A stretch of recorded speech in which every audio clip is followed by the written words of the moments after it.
2013. I got the S&P 500 right up here now. This was the lows over here. And we have busted a clean break below this diagonal trend line right here. And it's very important for people to understand that the 50-day simple moving average is going to come into play here on this S&P 500.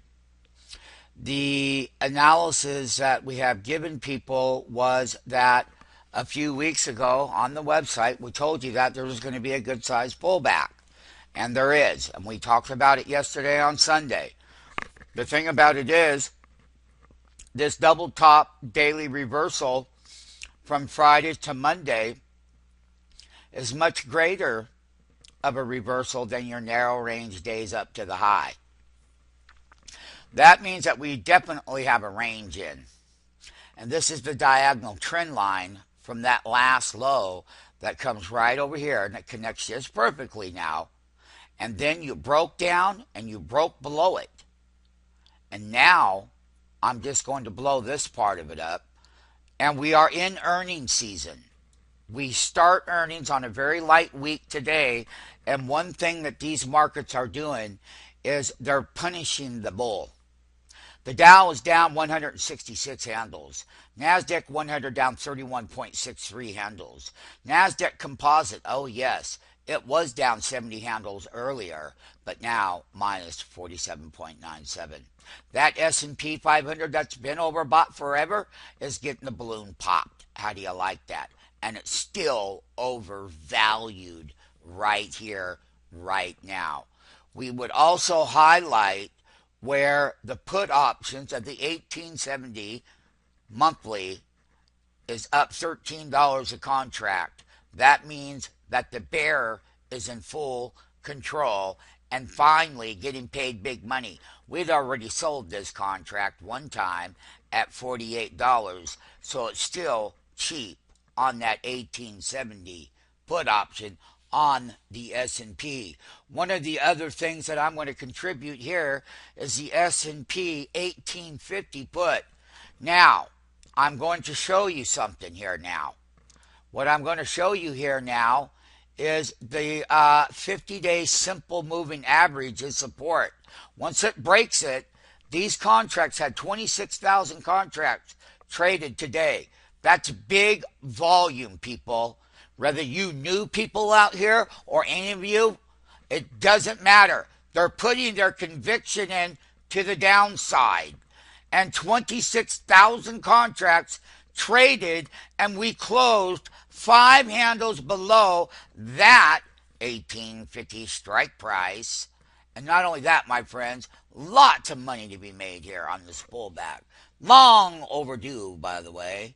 Now, one of the things that we're going to take a look at also is we own the 1885 puts, and they're finally coming back in line. And yeah, they might be up 15 handles, but they're very cheap considering the fact that this was the high of that S&P, and we bought it. It's live. It's a big payer. You know what else is? Go check out the analysis. All right. Another one that we found out to be very true was the breakdown to the 50-day simple. Now, let me just show this at this simple moving average only. I'm just going to blow up this part of it. We already know what it is. I'm going to give you the value of that. That's 1839 on the S&P. And this is how the S&P is closing out, slightly below the 1850 and slightly above the highs there and whatnot. You have a $22 range on the S&P today, which means that I told everybody to be prepared, to be ready for much higher price volatility and whatnot.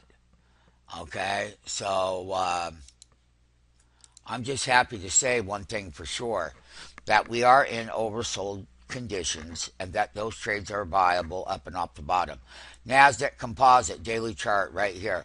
You want to see a real broken down chart? This Nasdaq Composite that's been on fire all of 2013, it could never go down. We are in an earnings season. The stocks need to be pulled back. You got a daily sell signal that's getting very deep.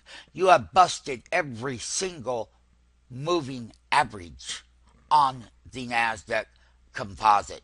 Now, let's take a look at the Nasdaq 100, and it too looks the same way. And it was so overbought that it was pathetic.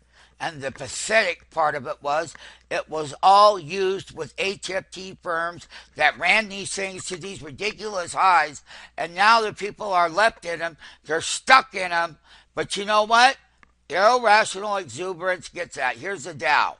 That Dow broke our diagonal trend line just like the S&P did. And there was that rally in February. We came back. You made another nice high. But you know what? You're below the 10 and the 20. You're below that diagonal trend line.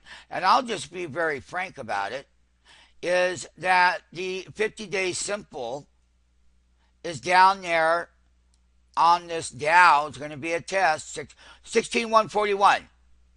The 20-day, we already know it breached it today at 1633. Yes, we do. We also know that we had 177 points today in, both the upside and the downside. And on Friday, we had 238 points. The greater the points, the higher the volatility. But you know what, everybody? You were told about that. You were told about it. And not only were you told about it, now you see it happening. What do you got to say about it? You know what? The old saying is, those high-frequency trading firms got these ridiculous moves out of here, which is probably one of the biggest Ponzi schemes ever in the United States of America, with the exchanges, the HFTs, all of it. All of it. And you know what? This is just the beginning. And the thing about it is, they rang this for cash register from 2009 to March of 2014, and April, which is historically the best month for the bulls in the Dow, are seeing quite the opposite now. That's my update for now. As far as all of these, S&P breaks the trend line. Here, 3,500 here.